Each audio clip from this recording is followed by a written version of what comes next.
Bien à Cuba, il y a eu une véritable révolution, une révolution authentique, une révolution du peuple, une révolution pour le peuple et une révolution par le peuple. Et c'est la raison pour laquelle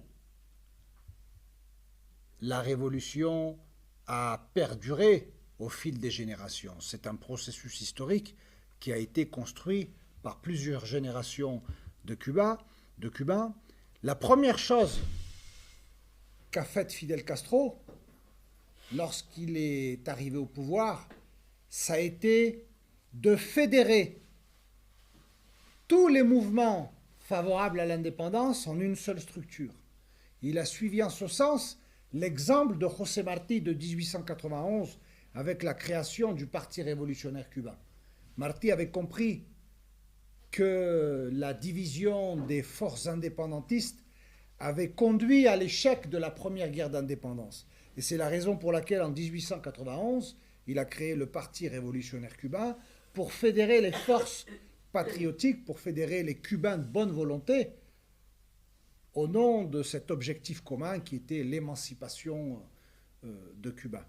Et Fidel Castro, en 1959, Fidel Castro, qui est d'abord et avant tout un martinien, un adepte de José Martí, un admirateur de José Martí, la première chose qu'il va faire, alors qu'il avait déjà une position hégémonique, en 1959, le mouvement 26 juillet, son mouvement était hégémonique.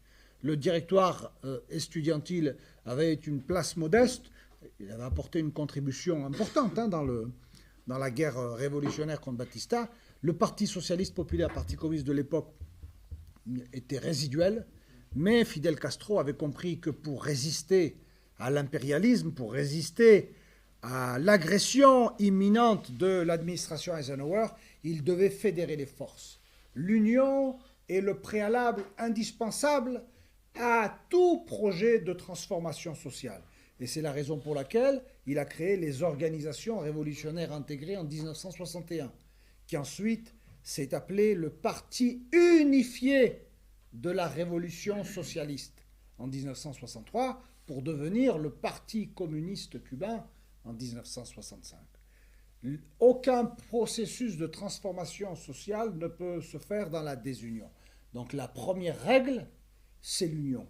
Qui dit union dit capacité de négociation, dit travailler sur ce qui nous unit et non pas sur ce qui nous divise. Ça, c'est la règle